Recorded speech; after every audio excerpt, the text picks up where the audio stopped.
listeners. This is the newest episode of our podcast, the Slarskey Brief. In this series, we explore topics in complex commercial litigation, the practice of law, and risk-based litigation.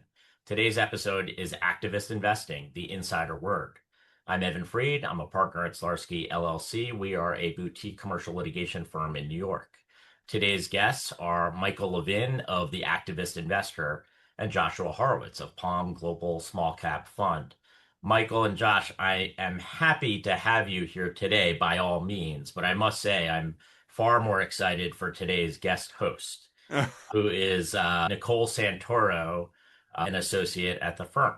Nicole? Excited to be co-hosting. I'm an associate here, and corporate interests and securities are a special interest of mine. So it'll be fun today. Awesome. Good to have you. So Michael and Josh, why don't we start with you guys? Who are you? How'd you get here? And how do you fit into the activism world? Mike Levin, thanks for inviting me on. Excited to have an in-depth discussion here. I'm an activist investor myself. I do this kind of thing.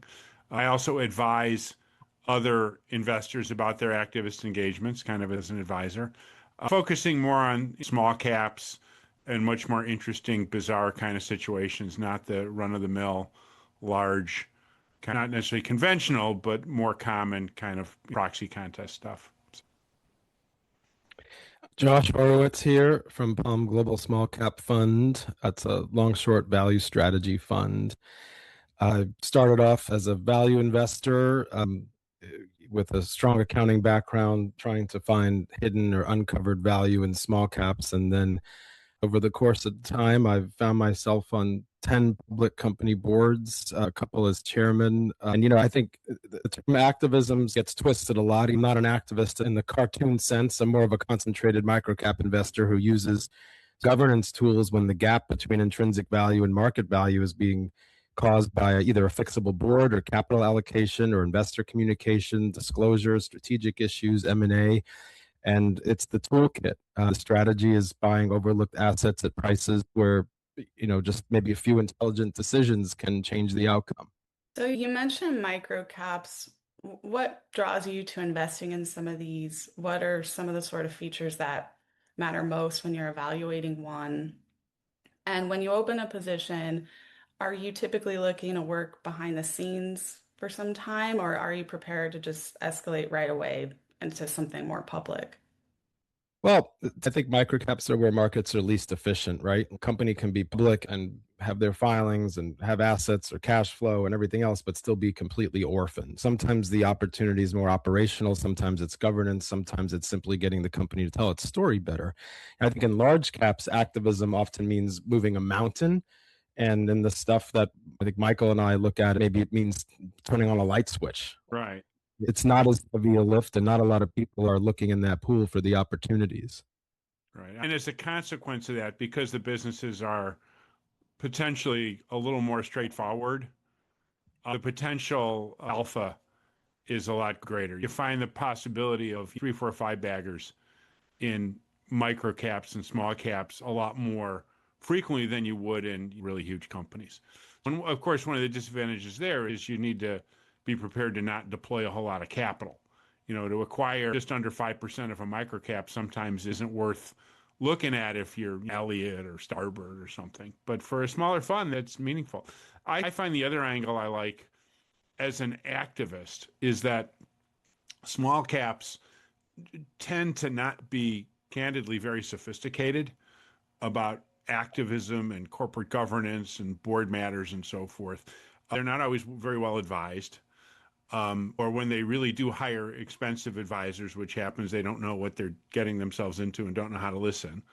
So I'll find that our team knows as much or more about how to deal with and approach and attack some of the corporate governance situations and the board and exec comp and so forth than the board itself does.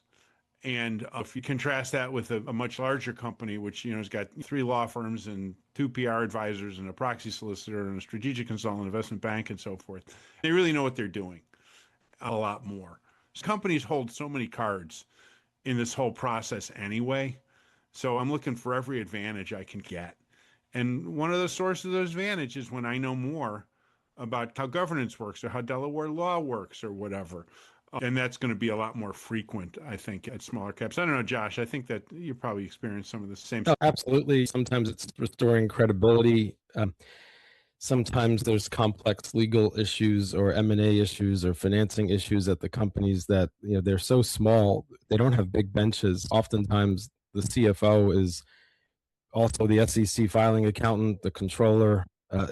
It's overwhelming. They're not staffed to handle even being a public company. And so very important decisions, they don't have bandwidth for it or the skill set, or sometimes they just need help. And, to go back to the previous question, I don't wake up wanting a fight with anybody. I heard a term the other day. It's not activism, it's suggestivism. Oh, interesting. So the best outcome is constructive engagement. But remember, in microcaps, being passive can be value destructive, right? If the board is ignoring obvious value levers, shareholders have a right to push back. They don't have the infrastructure and support system to get through some complex things. And I think the activist or suggestivist can help. I've often behind the scenes had dialogue with board members or the chair of the board. Obviously, if I'm getting legal advice where things that I'm suggesting or saying need to be disclosed, we disclose it. But we're doing this long enough to know what we're allowed to say. And obviously, the boards won't be so forthcoming to tell you everything. Right. But you can gently push for changes, for board augmentation, for ideas. And sometimes it requires you to actually have a board seat and to have a legal role within the company. Other times, they're happy to hear the ideas, and you don't need to be a filer or make your ideas public. Yeah, let me elaborate on that for you a little bit, Nicole. Whenever I'm involved or I'm advising someone who is getting involved, I almost always say, look, keep this private. There's a couple good reasons. First, it's a lot more efficient. It doesn't cost as much. Second, you don't want to necessarily go out with the intent of embarrassing the leadership of the company. I mean, I'm prepared to do that, but I'm not necessarily going to start by doing that. I'm going to maybe give them a little benefit of the doubt. So the short answer there is yes, we're going to start probably privately with some sort of engagement that way. But on the other hand, you got to know every investment that I'm making or I'm involved in, I have either activist or Joshua, like your suggestivist intent.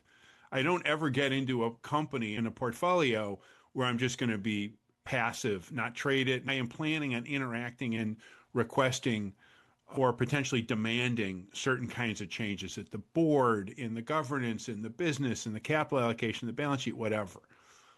How we go about that, whether it's public or private, how we escalate, how not nice we get about the situation, it depends.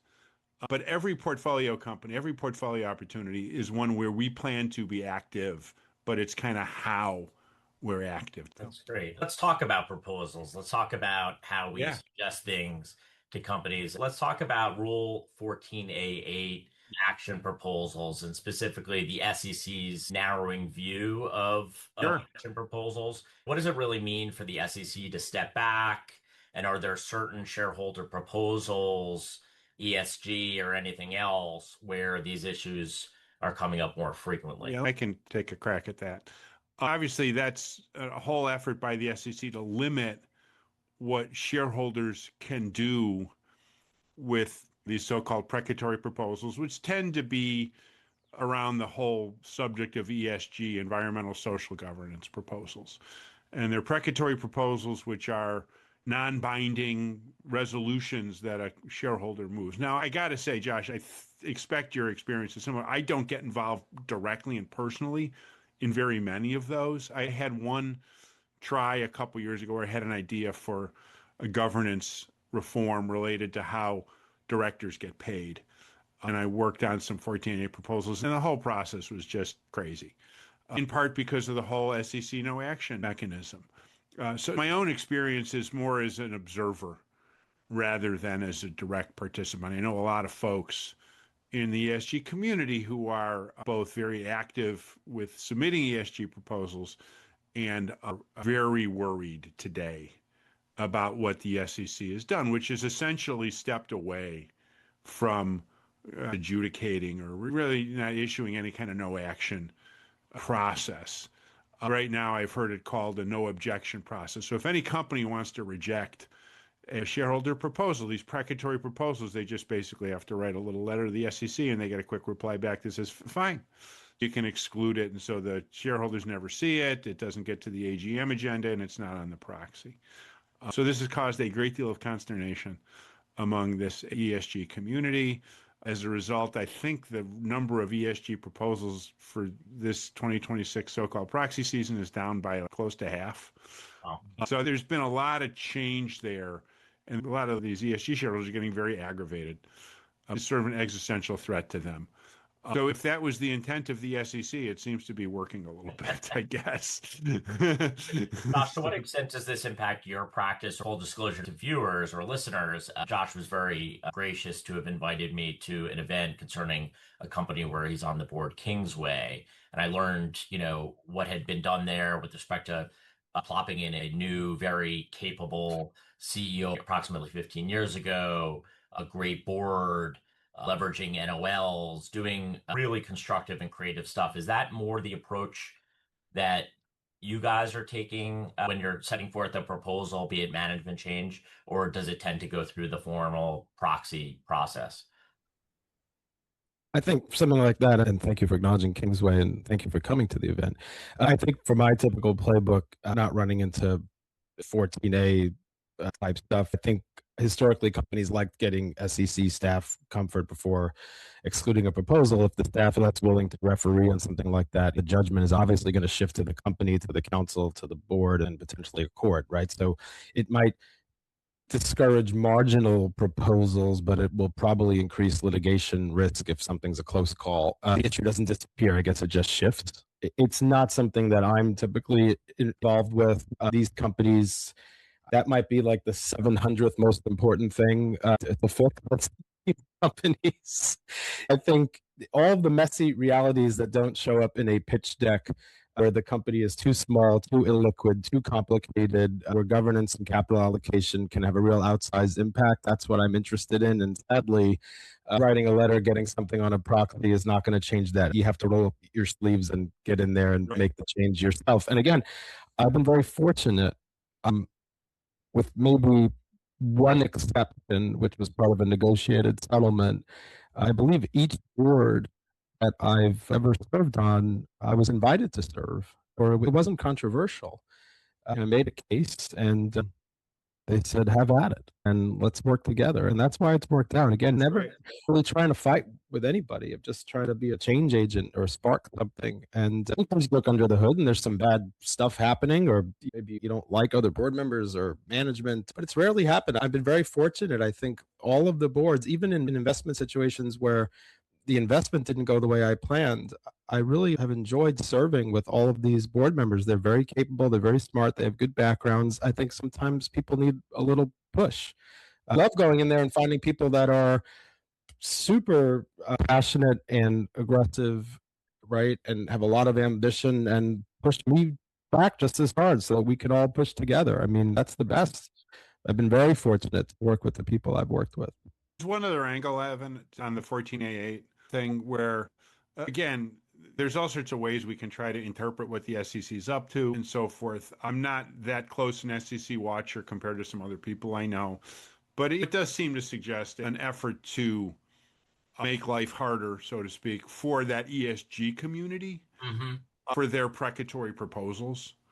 Again, the impact is much lighter or almost non-existent on what we'll say is the financial activists like me and Josh that are not necessarily interested in the precatory proposals. Now, again, I've said before, people who know me have heard me be very critical of this whole, not necessarily the 14A8 process, though I don't love it, the whole idea of these precatory proposals. And my objection to precatory proposals is not the proposal part, it's the precatory part. I always wonder, why would a shareholder go the time and expense of preparing some business for a meeting where the only outcome is making the company write a report on something or think about changing a bylaw, when you could go in and change the bylaw? In many companies, you can go change the bylaws yourself. I mean, with voting support from other shareholders, but then you got to go and persuade other people. So it's the precatory part of this that bothers me about a lot of the ESG folks who are all worried about what was, this whole situation that you asked about. So I'm a little concerned, I suppose, at what the SEC is up to, but overall it doesn't affect hardcore financial hedge fundy type activists very much. So, to talk about another current trend, I'm curious for your thoughts on Dexit and what are the catalysts you think are driving it? What are the reasons it's perhaps not a total flood of companies leaving Delaware? And just curious in general for your thoughts on other destinations like Nevada or Texas or even the Cayman Islands and how the state of incorporation factors into activist decision making. Mm. I don't know, Josh, what do you think? Have you thought about domiciles much more before the past couple of years? A little bit. One of our companies is domiciled in Nevada. I mean, I think the exit is real. I think it's selective. I think obviously, and the Slarskey folks know that Delaware still has the deepest body of law. It's the most sophisticated court system. We're in an environment where boards and founders or controlling shareholders are saying, is Delaware too unpredictable? Is it too litigation friendly? Texas and Nevada are trying to sell predictability, lower litigation friction, more director protection. I think if your greatest asset is predictability and people start to perceive that Delaware is unpredictable, the Delaware brand weakens, even if Delaware law is still the best. And so that's a problem. Right. I'm going to ask a question here, though I'm really supposed to be answering them. Have you seen in your portfolio any companies that have started to look seriously at changing domiciles, Joshua? No, I have not. It hasn't happened to me a ton either. And people know this. I've been a Tesla investor for a long time. So we've had to think about that with Tesla moving from Delaware to Texas. And so there's a whole lot of debate and discussion I've been involved in a little bit about comparisons between, those two domiciles. And then you throw in Nevada, which is trying to, I think, get a little closer to emulating Nevada. I'll leave it to the lawyers on our discussion here to really get into the nuance between and among Delaware, Texas, Nevada, Georgia came up this week. Cayman Islands, I saw an analysis. I mean, there's all sorts of choices here. It depends. How does the books and records demand work? Is arbitration required? How proposals work? And again, because it hasn't affected any of my, just like you, Josh, any of the portfolio companies, I haven't thought too deeply about it.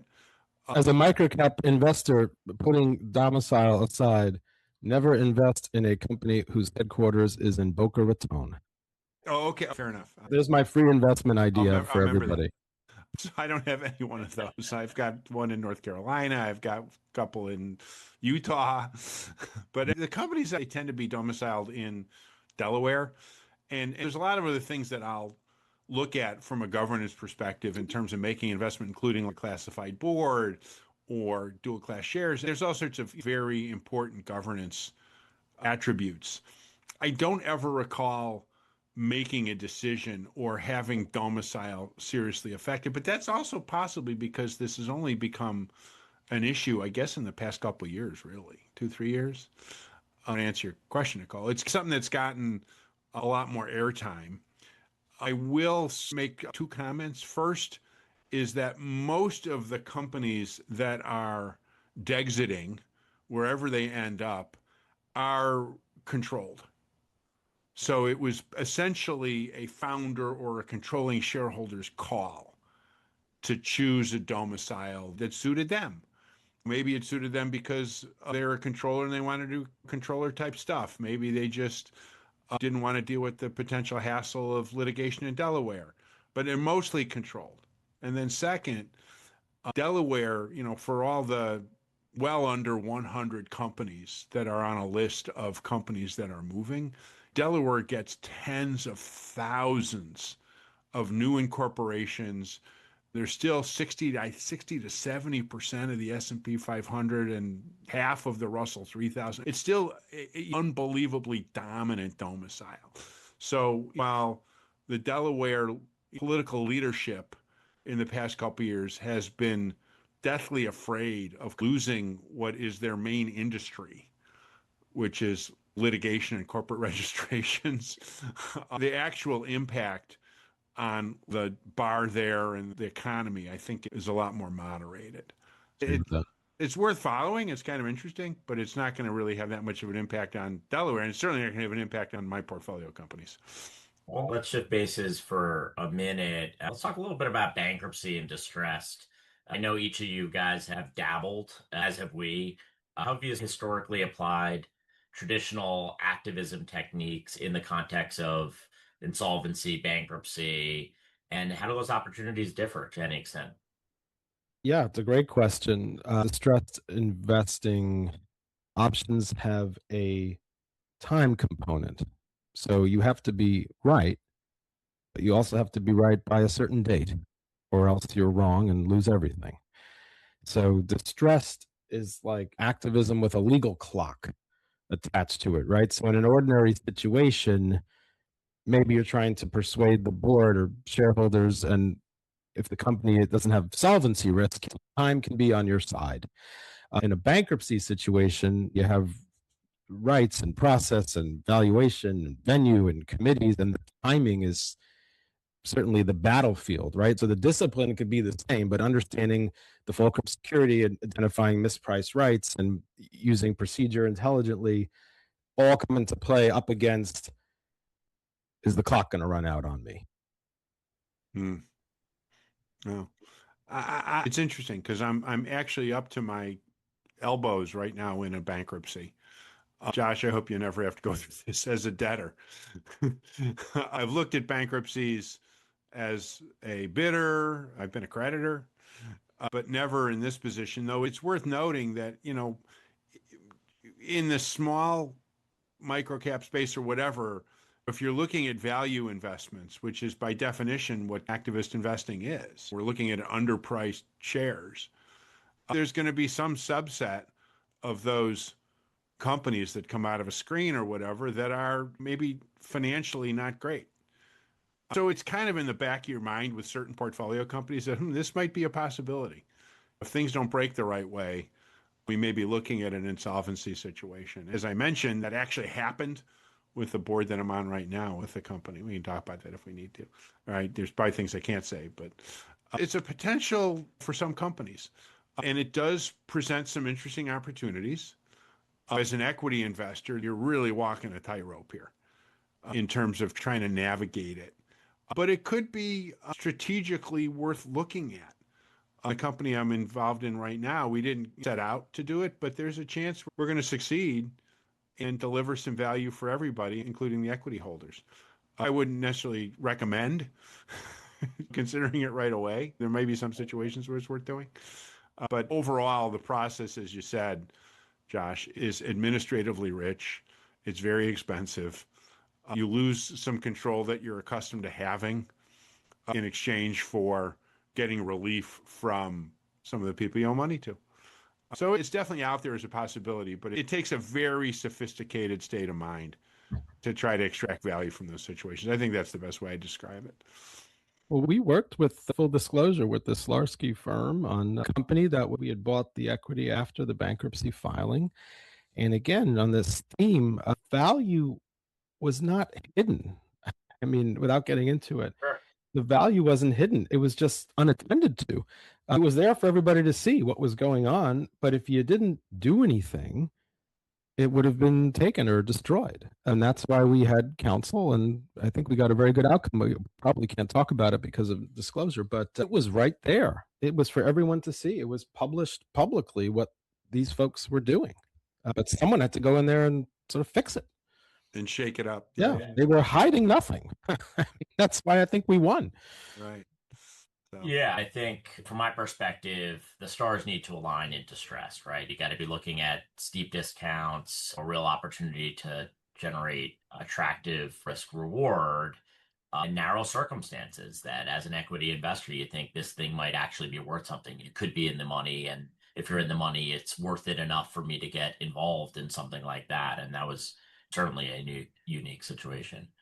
What's everyone looking forward to in the next few years? What excites you about what's going on in the market? What do you have your eye on? I can take a crack at that. I think activism has graduated from a bunch of outlaw bandits, whatever adjective you want to apply, to a fairly accepted and standard way of approaching investments in portfolio companies. The evidence for that is, first, it's relatively straightforward to be able to recruit directors to a proxy contest these days. There was a long time where it was really hard to get anyone to try to talk to you and to be willing to do that. And second, it's really very easy these days to get meetings and discussions with other shareholders, even in big indexers and so forth. And sometimes you got to navigate their bureaucracies. But there was a time when the big institutions wouldn't want to be caught dead near an activist situation. But now we can call these people, we can have discussions, we can solicit their votes, we can get their support, we can get them to call management and so forth, assuming you have a compelling thesis. Okay, so it's much more accepted as a way to invest and to try to influence your investment and try to get money out of it. Now, as a consequence, we've seen a couple of more regulatory developments that have colored this, which is in part the universal proxy card, which really changes how the end game works at a lot of activist situations, really helped activists like me and Josh to have an impact on boards and elect people to boards. And consequently, companies are settling stuff a lot more on terms that are a lot more attractive. So we're able, as we talked about earlier, to do stuff a little more privately or with less heartache than before. But consequently, there's always companies that are trying to do odd stuff and trying to take advantage of shareholders in ways that we don't like. So there's all sorts of new and interesting and different tactics between litigation and suing over advance notice bylaws or trying to thwart a deal or something like that. So the activism scene has become a lot more varied with a lot more different kind of situations. I'm following one now. I don't know if you folks have been following Fermi, this really interesting, strange kind of AI infrastructure situation down in Texas, where the CEO's calling for a special meeting and then it's not called and then he's going to call it again. So that's not just a straightforward little proxy contest, but there's all sorts of interesting dimensions to that. And I think there's going to be a lot more examples of that kind of weird, unconventional situations that are going to require ingenuity and require a little bit of resources, try to get ahead of, some companies are always looking to try an edge and try to, as I said, make life hard for financial activists. Yeah, I think more governance pressure in smaller public companies is good. And like Michael said, I think probably expected. And it is very easy to get in touch with constituents. I think obviously the proliferation of whatever you want to call it, just the ability to network and LinkedIn, social media, whether people pick up the phone or not is another thing, but you can really find anybody you need to find. Another thing that I've noticed over the years, people talk about inflation when it comes to milk and eggs, but the cost of keeping a company public has just become out of control, from the accounting to legal, investor relations, having the annual meeting, everything you need to do to be public. And the smaller public companies, the microcaps, if you will, many of them, I think, have a tough time justifying being public and having to spend this money. I've always tried to bring in service providers that I like and to find efficiencies, but there are some things that are unavoidable. And then sometimes there are incidents you have to respond to, whether it's a cyber attack or some legal issue that just requires real dollars to throw behind. D&O insurance is expensive. Yeah. Business risk insurance is expensive. So what's the opportunity? There could be, with some prodding, a nice wave of consolidation, some of these entities, or repurposing of the vehicle into something else. So to take boards, for example, that you act like owners and know how to govern, maybe using the public company infrastructure, the plumbing, if you will, but to either find a partner or really just merge the company with somebody bigger, because it is getting way too expensive to be a standalone, and it's gone up substantially probably since the pandemic. Like everything else, it doesn't get a lot of press because you have to really see what these costs are. So I think that's an opportunity. So again, that's going to take some hands-on work and some will amongst again, board members who are willing to act like owners to Right. create that value, to find someone to absorb or to be absorbed into. Trying to persuade a board, though, of a publicly held, of even a small one, publicly held company, with all the credential that they get from being on a board, for all the independence, for the money that they're making, how much or little it is, to say, look, you don't need to be a public company. You need to be private. You need to find a PE buyer. You need to do something, because the cost of just supporting you in your vain effort to be a public company board member are just unsustainable. That's one of the challenges. But you're right. There's going to be lots of opportunity to do that in the coming years. We should work on one of those, Josh. That'd be fun. Yeah, it's funny. There's a lot of activism out there, and you could read people's angry press releases and stuff. You should just melt the company down and send back the money. We run into these things all the time, and I was involved in something like this, and that's another thing, right? It is expensive to melt a company down and send back the money. Yeah, you're right. It is not very obvious that that is the best idea in every situation, just because, let's say, something's trading below the cash value. There has to be a pretty wide margin between where it's trading and what that net asset value is to make that an interesting exercise. Maybe it's the best exercise in certain situations, but I'd like to think there's better things that you can do. Sell assets, repurpose the vehicle, get a little bit more creative. And obviously the board has to be willing to work with you on that. But there's a practical reality. Some of these companies where they've destroyed a lot of value, they're on paper, only a few quarters or a few years from being insolvent, literally just based on the cost of being public. It's a fortune. Right. And then we get to your bankruptcy question, Evan, about what happens then. So, yeah, it's an absolute fortune. And by the way, I'm not advocating for micro caps that are trying to do that, quote unquote, on the cheap by doing any one of the following, using bad legal practitioners or accounting firms you've never heard of, or IR firms that are unscrupulous, right? Like, you get what you paid for. You might save some money and think you're doing a great job for the shareholders, but it will be more costly in the long run because you're getting terrible advice or your financials aren't accurate or whatever else, right? You really do need to use good, reputable people. I've always tried to institute that practice on all these boards with people that I like, whether it's proxy solicitor or the firm that helps place our D&O insurance. Just surround yourself with the best people to try and get success. But some of these companies can't afford that.